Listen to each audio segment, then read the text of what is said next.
All right, so you made it through all the challenges of providing all the information into PharmCAS, and you're getting ready to submit it.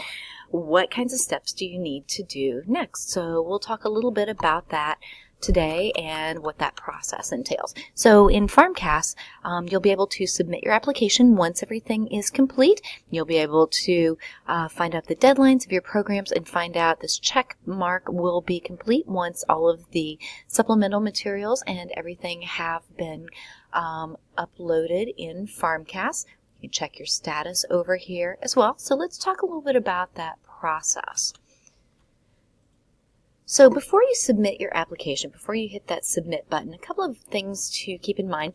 Make sure all of your information is correct, and that's pretty important to do. And you can actually check this in PharmCAS as well. Whenever you are going to your status, you can see what is still remaining out there and which programs you have selected to apply to and getting ready to submit your program. Going back to your application materials page, you can ensure that each of these sections has been complete. Again, you can check the different programs that you applied to, and you can even add your programs on this page as well. And go back to your status. And you can download your application as well to view it.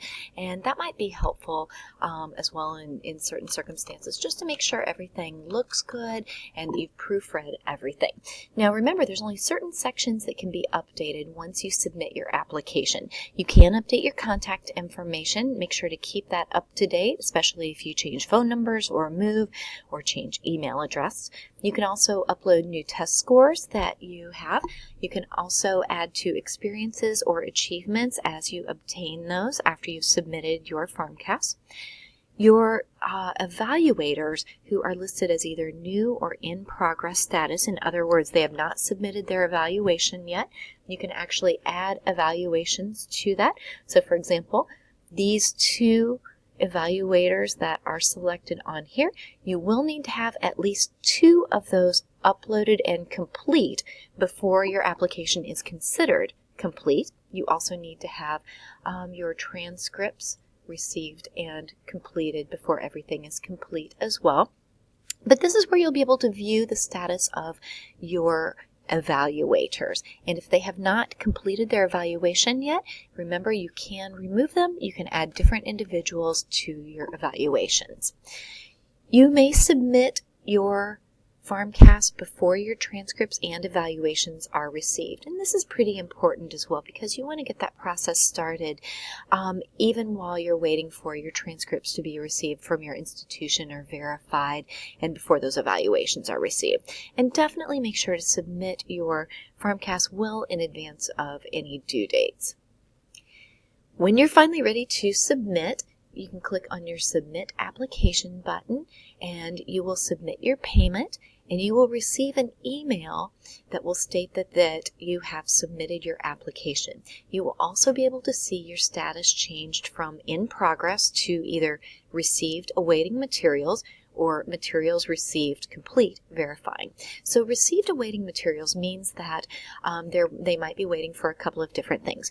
Making sure that your transcripts have been received and posted, making sure that at least 2 evaluations are completed. Even if you've submitted 4 people to do evaluations, remember just a minimum of 2 are needed. And then making sure that your application fee payment was submitted. After those items have been completed, then PharmCAS will update your status to materials received complete verifying.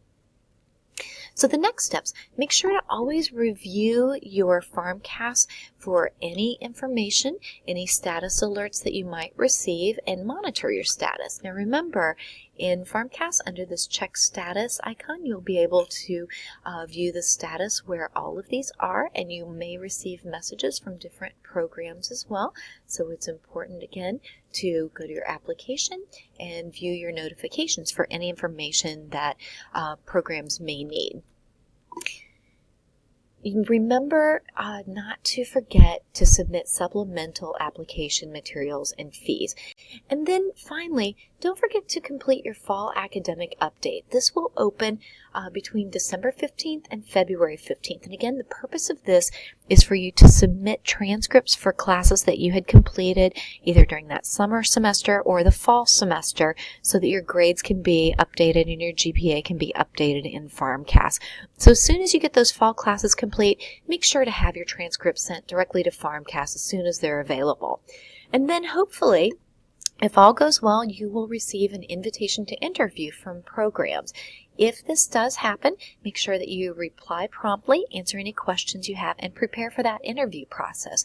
If you find it necessary to cancel an interview, make sure to let the programs know at least 48 hours, and that's 2 business days, in advance of the cancellation.